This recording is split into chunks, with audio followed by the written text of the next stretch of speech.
de cerros, de barrancos, como para automartirizarse. Gracias, hermano Sergio. Efectivamente, estos grupos y otros son movimientos disidentes por un lado, pero como dijimos al principio, no es que estamos viendo en qué cosas después, cosas positivas después tienen, que después toman otros grupos posteriores, como los anabautistas, pero claramente tienen varias cosas que son totalmente contrarias a la palabra de Dios y a nuestras prácticas actuales. Entonces, nos miramos, tomamos lo bueno, pero también desechamos varias cosas malas que también tienen.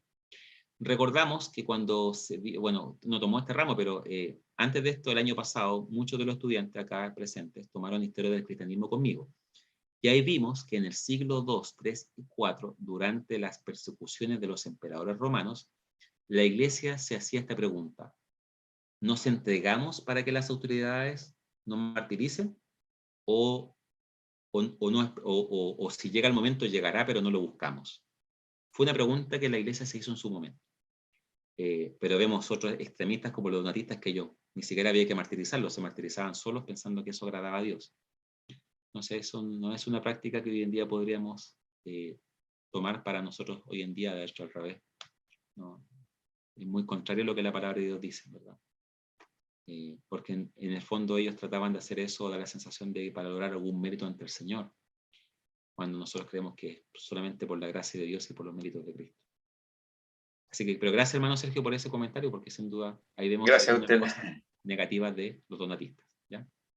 Muy bien, ¿alguien más que quiera comentar, compartir, expresar su opinión? Ana Priscila. Pastor, cuando habla acá, decía que ellos también giraban un poco la vida religiosa en que si ellos eran sepultados, que fuera dentro de las paredes de su capilla. ¿Ya habían cementerios o aquí comienza un poco a ver estos como cementerios cristianos?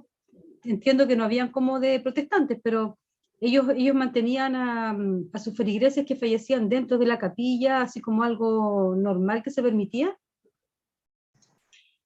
Bueno, es muy probable que así como los romanos eran supersticiosos respecto a los cementerios, por eso en general no iban para allá, y por eso los cristianos en el siglo II en adelante se juntaban en las catacumbas de los cementerios generales, no eran cristianos, porque eran supersticiosos, ¿verdad? Y ahí viene, y como los cristianos discipulaban a su gente en las catacumbas, a ese discipulado se le llamó los catecúmenos, ¿verdad?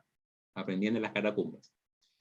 Por el punto, que con el tiempo, con el pasar de los años, estamos hablando de los donatistas ya en el siglo IV ya, no pasaron varios siglos antes, y ya para este tiempo habían adquirido, tenían cierto poder económico, no poder económico, pero sí habían adquirido ciertos bienes económicos, como templos, como lugares de reunión, y ya que existía el cementerio general para toda la gente, y ahí entonces estaban viendo que dentro de los terrenos podían tener una especie de cementerios para sus feligreses. Pero ahí está el tema, que ellos tenían esa idea, que creemos que es falsa, pero que para ellos quizás era muy real, de que efectivamente era muy importante que sus cuerpos estuvieran ahí.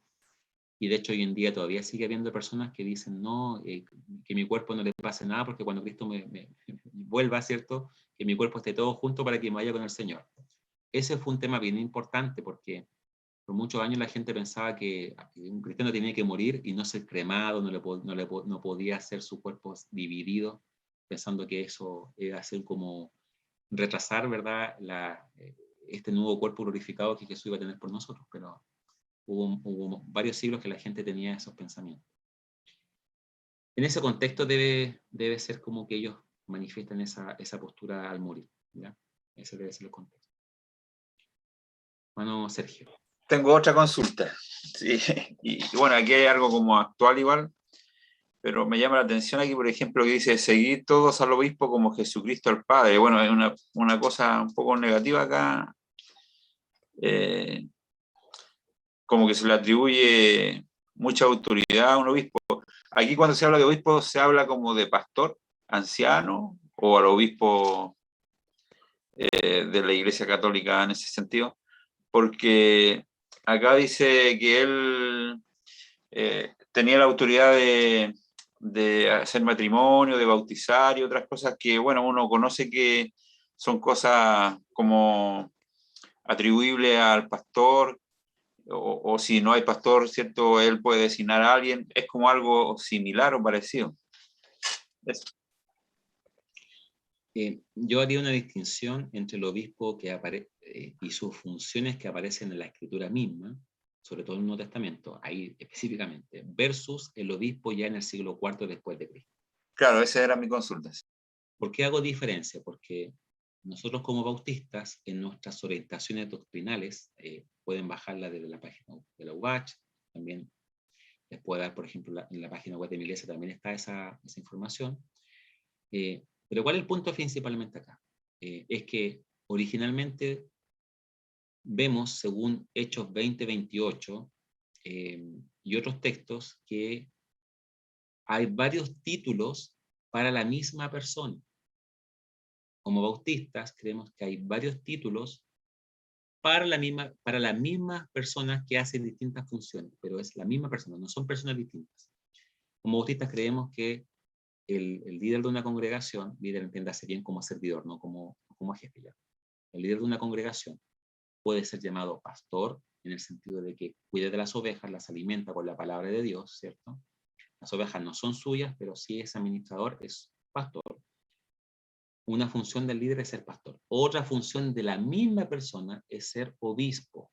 ¿Qué significa obispo? Supervisor o sobreveedor. Alguien que supervisa, que sabe lo que pasa en la congregación, alguien que está al tanto. Y la misma persona, además de pastorear, además de obispar o mirar, sobrever, ¿cierto? También es un anciano en el sentido no de edad, sino que en el sentido de que no es un neófito, no es un recién convertido, es alguien con experiencias con Dios y tiene sabiduría de Dios para poder también guiar a la iglesia. Son 3 nombres y le agregamos el 4º título que aparece en el libro de Hebreos, que es hegemón, que es un líder. Ahí viene hegemonía, ¿cierto? Que en el sentido de que la misma persona es un líder por cuanto tiene poder de convocatoria e influencia, por cuanto se ve en su testimonio a Cristo, es pastor porque cuida y alimenta las ovejas, es obispo porque supervisa el trabajo de la congregación, y es anciano por cuanto tiene sabiduría, tiene experiencia con el Señor, no es un neófito.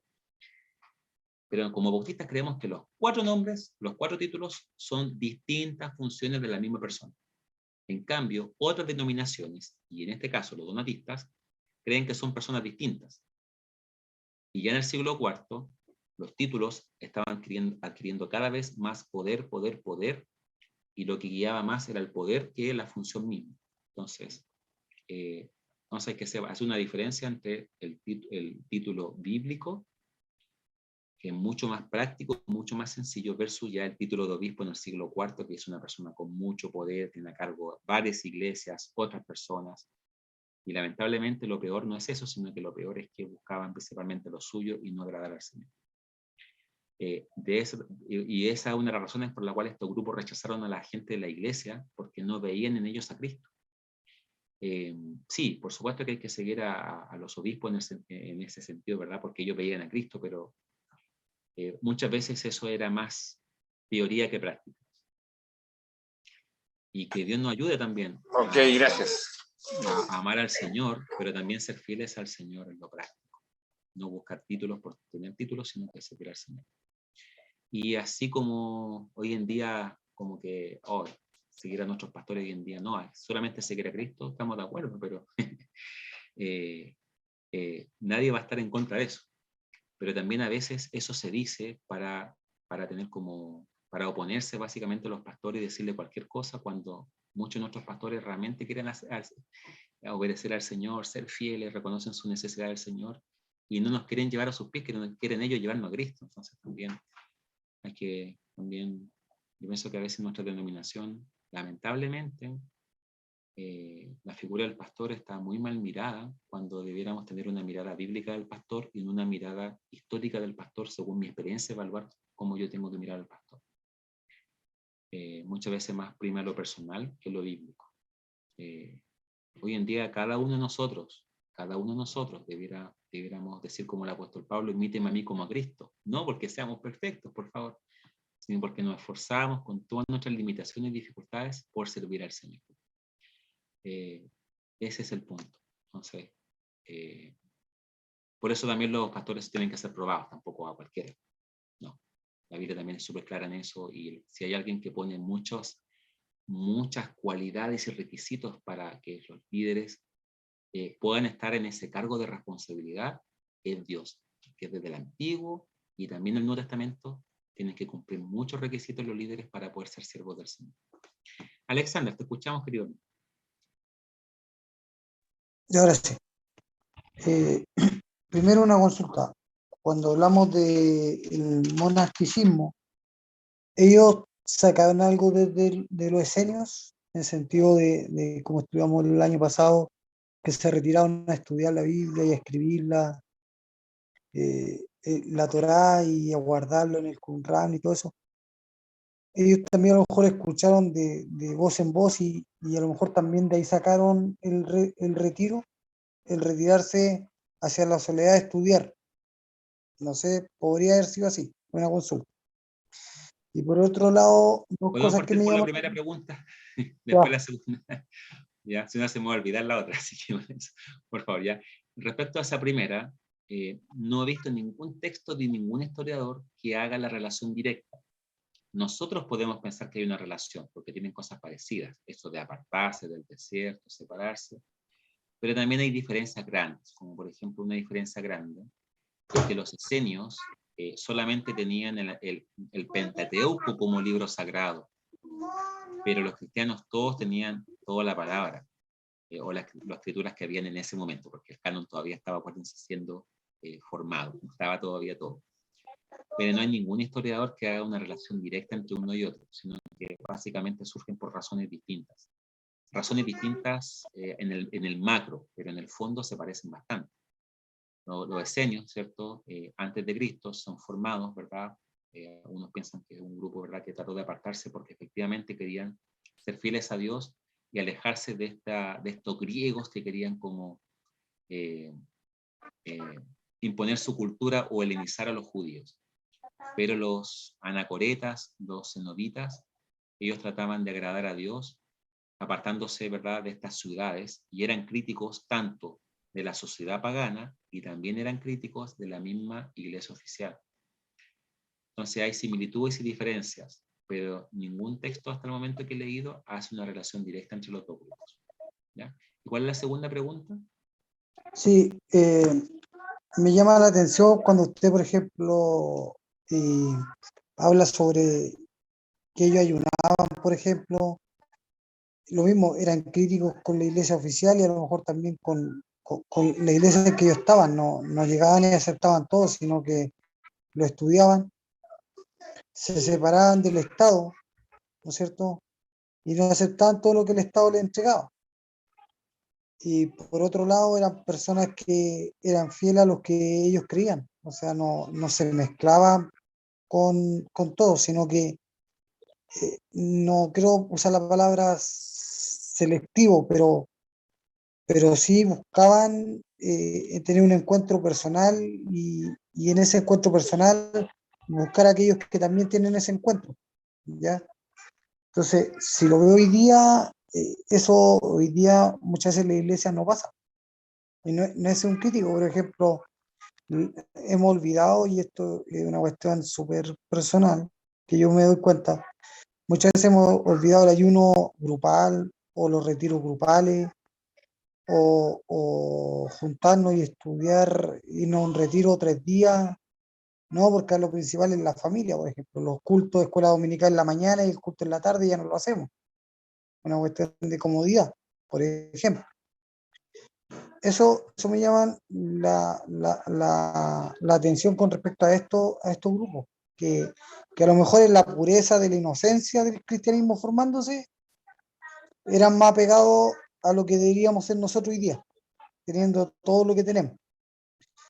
Y por último, y con esto termino, que me llama la atención, es que el grado de sacrificio que tuvieron, por ejemplo, en África, para ser una potencia cristiana, podríamos decir, en su tiempo, y cómo hoy día África no es ni la tercera parte, ni media milésima de lo que fue en ese tiempo. Cómo lo tomaron las culturas no paganas, y hicieron lo que hoy día África y las consecuencias que trajo hacia el pueblo, hacia la ciudad, hacia la gente, el hambre, la hambruna y una pila de cosas. Ahora, la consulta termina siendo eso, ¿a qué se debió y por qué fue tan radical eso y las consecuencias que eso tuvo para la ciudad, para el pueblo, que es algo que también nos puede pasar a nosotros hoy día? Eso. Muchas gracias, Alexander. Bueno, no sé si tengo todas las respuestas, pero lo que puedo decir en algunas cosas es lo siguiente. Respecto a las prácticas de los grupos en general, es que ellos trataban de ser fieles al Señor. Pero en esa fidelidad, también a veces cuando se es muy impulsivo, cuando muchos grupos trataron de ser fieles al Señor, pero lamentablemente cayeron en un legalismo. Es decir, si tú nos haces todas estas cosas, si no cumple con todas estas leyes, entonces no eres de los nuestros y no puedes ser parte de acá. Y se volvieron grupos exclusivos. Entonces ese es el problema, ¿verdad? Básicamente, como que si no ayunas, que si no haces esto, que no, si no regalas a todos los pobres, que si no haces todo esto, no puedes pertenecer a este grupo. Entonces, hay grupos que parten con muy buenas intenciones, pero después van como decayendo en su fuerza porque hay cosas que son insostenibles en el tiempo. Entonces, de alguna forma, por eso estos grupos tienen cosas positivas, también tienen cosas negativas, desaparecieron con los años, no se mantuvieron. Versus el cristianismo, pesa con todas sus diferencias, todos sus problemas, el cristianismo como tal se mantuvo, y de hecho después, ¿verdad? Gente redescubrió los evangelios de la misma iglesia oficial, redescubrió los evangelios, volver a leer la escritura, los padres de la iglesia lo volvieron a interpretar, la época hablando de la reforma, y como que tuvieron un énfasis renovado, no porque inventaron algo nuevo, sino que porque volvieron a excavar y volver a lo antiguo, a las famosas sendas antiguas que hablábamos recién. Entonces, no es que haya que inventar algo nuevo, no es que haya que fundar algo muy distinto y muy novedoso, sino que básicamente el desafío es qué es lo que es de fondo, qué es lo que la Biblia ya dijo, ya dice. Estamos revisando la historia, no para tener una nueva revelación, como un Montano, ¿verdad? Como un Donato, etcétera, etcétera, sino que estamos revisando la historia para ver los aciertos y también fracasos de la iglesia durante los años.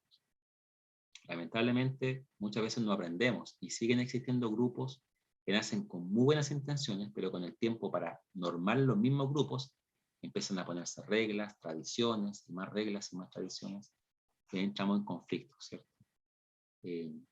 Por supuesto que una iglesia, para ser iglesia, tiene que predicar la palabra, administrar las ordenanzas, pero también administrar disciplina. Que disciplina no es nada más ni menos que vivir según la palabra de Dios.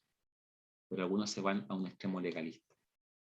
Y ese es el desafío. Por otro lado, como tú comentabas recién, por eso te decía de una, porque eran muchas en este tiempo, ¿verdad? Y la cabeza no me da para tanto, pero también tú mencionaste algo al final sobre, ¿me puedes recordar, Alexander? Es como un concepto clave al final.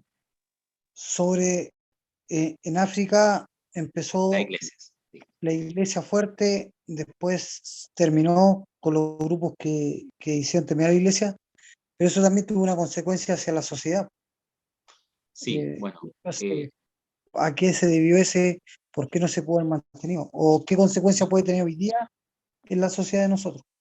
Tanto historiadores cristianos como historiadores no cristianos concuerdan en que una de las razones por la cual la iglesia cristiana terminó en el norte, en África del Norte, toda la zona norte, desde Marruecos, Libia, Egipto, toda esa zona, es porque eran tan excesivos los impuestos del Imperio Romano, ahora desde el siglo IV cristiano, que 3 siglos después, cuando aparecen los islámicos, dicen, tienes dos opciones: o le pagas mucho impuesto a los cristianos, o nos pagas impuestos a nosotros.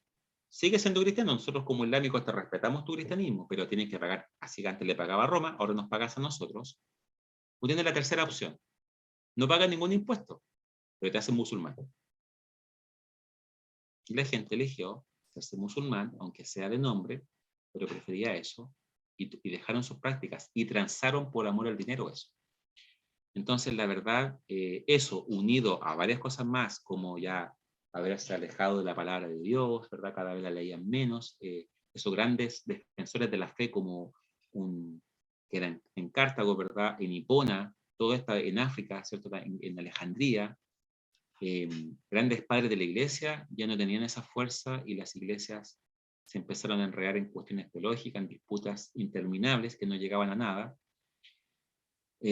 más los escándalos, ¿verdad? De los malos testimonios de los líderes, más estos temas coyunturales políticos y económicos que hicieron que estaba el camino abierto para que cualquier otra religión viniera y con un par de cosas, ¿verdad?, hiciera estragos, y así sucedió. Pero no es lo único, acordémonos que las iglesias también de Asia Menor, que son las iglesias que aparecen en Apocalipsis, capítulo 2 y 3, ¿verdad?, las 7 iglesias, Tiatira, Sardis, toda esa zona, Galacia, la iglesia de los Gálatas, que Gálatas no es una iglesia, no es una iglesia local, es una zona de Galacia, por lo menos una interpretación de la epístola paulina es. Toda esa iglesia también se perdieron, después se transformó en Turquía, ¿verdad? Cuando al principio estaba a manos de los imperios bizantinos, pero después, 1456, cae en manos de los turcos otomanos, y ahí nunca más se vuelve cristiana, y hace poco, la famosa iglesia del siglo IV, la famosa iglesia de Santa Sofía, era un símbolo del cristianismo en la zona este de Europa, hace poco se transformó en una mezquita musulmana. Hasta hace poco era musulmana, pero era librería. Ahora se transformó directamente en una mezquita, que era el símbolo del cristianismo antes. Entonces, la verdad es que son muchos factores, pero la iglesia no ha sabido mantenerse, ¿verdad? Y al revés. Esto, bueno, sucedía un poco también hace unas décadas atrás. ¿Qué era Sudamérica? Sudamérica era el lugar que había que misionar. ¿Qué es Sudamérica hoy en día? Los que tienen contacto con grupos misioneros, la hermana Priscila, que participa en Movida, Noeme, Jucún, que tiene acceso a toda esa información, se da cuenta que ahora es Sudamérica donde van más misioneros al mundo. Además, por supuesto, Estados Unidos y Brasil, que son las dos potencias. Entonces, lamentablemente, ¿y qué es Europa hoy en día? Un lugar que hay que volver a misionar. Toda la doctrina europea, los grandes teólogos, pero la verdad es que esa teología no se transformó en algo práctico para una vida renovada, guiada por la palabra y que hiciera impacto en la sociedad, sino que fue pura palabrería y no llegó a nada. Entonces, por eso es tan importante aprender que ya pasó en el siglo III, IV, ¿verdad? Que cuando llegaron los musulmanes hizo estragos. Y no aprendieron los europeos. Que llegó el darwinismo, llegaron las filosofías de varios grupos, y eso poco a poco empezó a menguar la fe, porque además los teólogos modernos, en vez de defender con mayor razón, con argumentos por supuesto muy racionales y muy bíblicos también, la fe, empezaron a transar cosas. Entonces, cuando se empieza a transar, cuando se pierde el foco en la palabra de Dios, una vida de oración, un testimonio firme, pasan cosas en la sociedad y hace estrago en la iglesia. Entonces, por eso es importante aprender de estos periodos, para que podamos ver qué sacamos limpio el día de hoy. Que el Señor nos ayude, ¿verdad? Porque incluso entre los bautistas, iglesias que fueron fuertes, no, yo he escuchado muchos pastores y hermanos bautistas, esta iglesia de tal región, o esta famosa primera iglesia de tal lugar, o la segunda iglesia de tal lugar, era muy famosa, su pastor tanto. ¿Qué hoy en día? Una iglesia que tiene 6 hermanos, 10 hermanos, una iglesia dividida. ¿Qué pasó ahí? Entonces, estamos estudiando la historia nos enseña cosas. Estudiamos después las misiones, nos enseña más cosas, pero también tenemos que aprender nuestra propia historia bautista en Chile, que también pasa eso. Así que, si tu iglesia hoy en día está en un buen momento, ora al Señor para que siga siendo una iglesia firme y fiel y no suelte la palabra de Dios, no suelte la guía del Espíritu Santo, que los líderes sean consagrados y que la iglesia entera se comprometa a vivir como Cristo. Porque el día que dejamos todo eso, no nos sorprendamos que una iglesia, ¿verdad?, decaiga y desaparezca.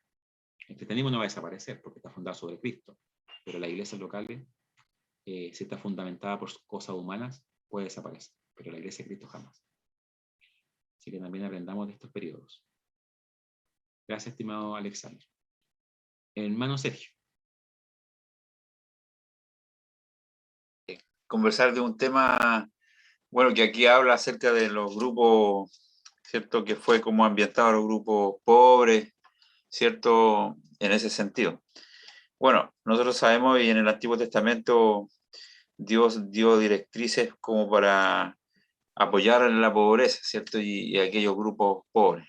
Era como bien ordenado y bien sistemático, ¿cierto? Y funcionaba. Hasta que después como que se perdió eso. Bueno, y usted habló de la Latinoamérica y bueno, me llama la atención y me lleva a la teoría liberal que hubo principalmente en Panamá, donde sucedió algo parecido con la reforma agraria y todas esas cosas y la pobreza, y donde ellos tomaban a Jesucristo como un revolucionario y ¿cómo se llama? Y quisieron revertir esto por medio de la fuerza, de la lucha, de grupos armados y todo eso. Bueno, eso fue un movimiento católico en un principio, pero esto derivó también cierto, habían unos grandes teólogos liberales de Brasil y derivó también en Marx, ¿cierto? Al marxismo, que es algo que no aprendió nunca y algo que va a existir siempre. La pobreza yo creo que va a existir siempre, ¿cierto? Y pienso que eso no va ni por la lucha ni por ese lado, ¿cierto? Sino que va como la directriz que nos daba el Antiguo Testamento, que pienso que las personas no lo van a tomar, los gobiernos de hoy tampoco, y eso va a existir siempre. Pero nosotros, la palabra nos dice que debemos, ¿cierto?, apoyar a desvalidos, asistir a las viudas, a los huérfanos, y todo eso yo creo que deberíamos de ser más solidarios en ese aspecto.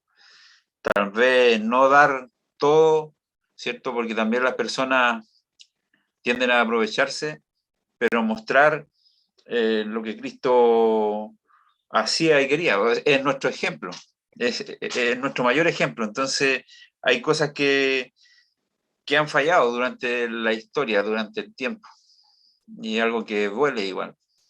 Eso.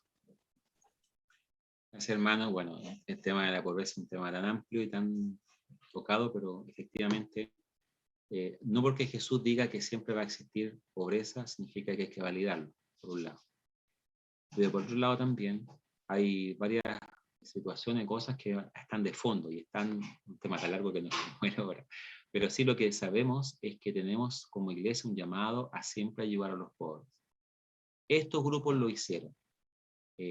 Francisco de Asís y varios personajes también, que claro, acuérdense, yo le he dicho varias veces y lo vuelvo a repetir, bueno, los nuevos lo van a escuchar ahora, pero toda la historia está de Lutero para atrás,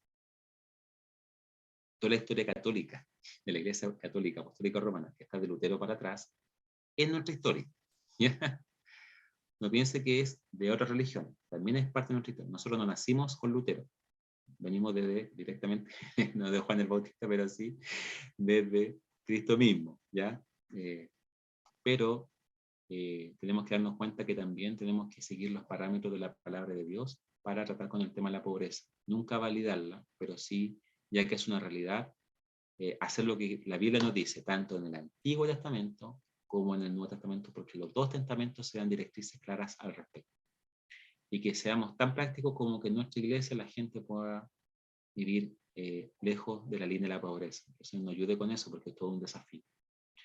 Pero nunca validarla ni justificarla, y efectivamente grupos cristianos, católicos y evangélicos de distintas líneas doctrinales que han tratado de reivindicar eso, pero muchas veces se reivindica ocupando no la palabra pura de Dios, sino que juntándola con otras cosas, tanto ideologías políticas o ideas filosóficas, o directamente la violencia y las armas para justificar, pero nunca eso va a ser validado y respetado. Así que el Señor nos ayude con ese tema, y que desde la paz y desde la palabra de Dios y el amor y de los lineamientos bíblicos podamos aprender de eso y ser de bendición para las personas más necesitadas de la sociedad. ¿Ya? El Señor nos ayude, porque es importante ese tema. Muy bien. ¿Algún comentario más antes de ir terminando? Sabe que, bueno, es una pregunta. ¿Sí? Juan Driver es de la línea católica, ¿cierto? Yo lo conocí, vino de visita a la primera de Viña un día por el instituto, por el ITB de acá de la región. Hace años atrás. Lo conocí en persona. Mire qué bueno.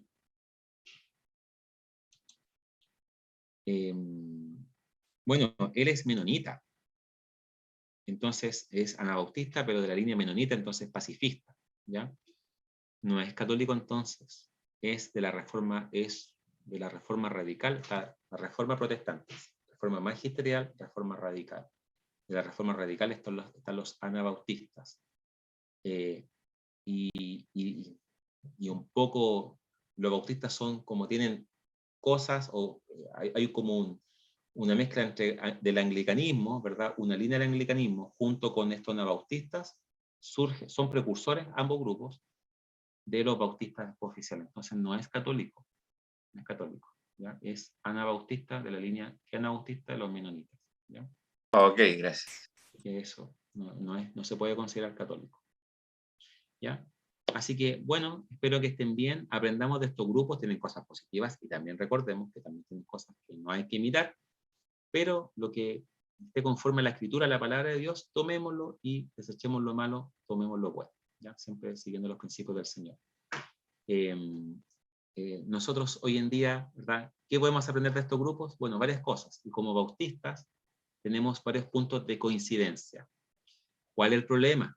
¿Cuál es el punto acá en cuestión? Es que estos grupos disidentes no tienen una conexión directa entre sí. Montanismo, monasticismo y donatismo son grupos en siglos distintos, en lugares distintos.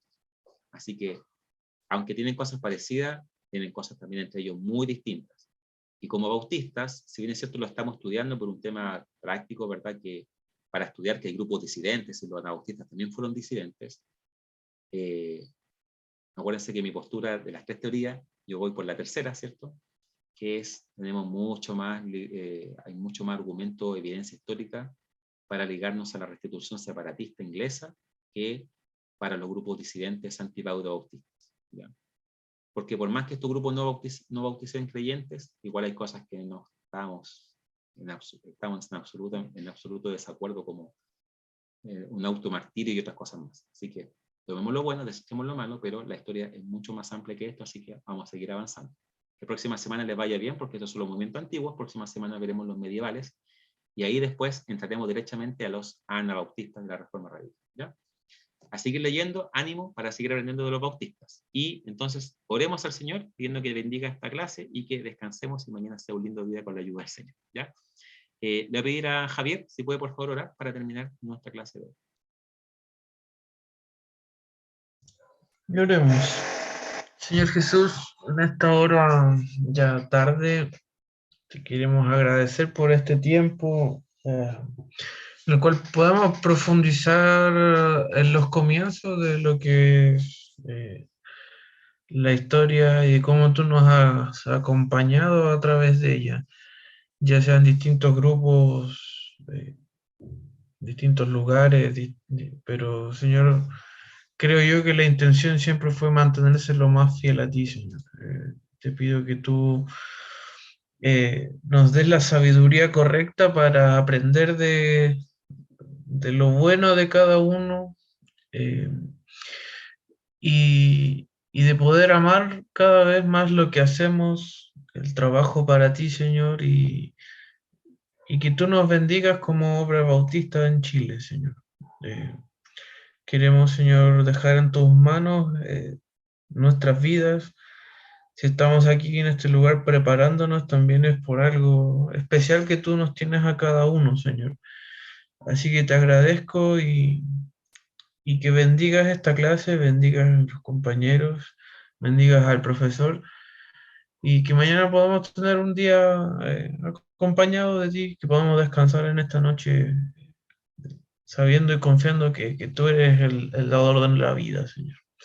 Oramos en el nombre de Jesús. Amén. Que descansen, Dios les bendiga mucho, nos vemos la próxima semana, ¿ya? Igual, bendiciones. Bendiciones para todos. Adiós, chao, chao.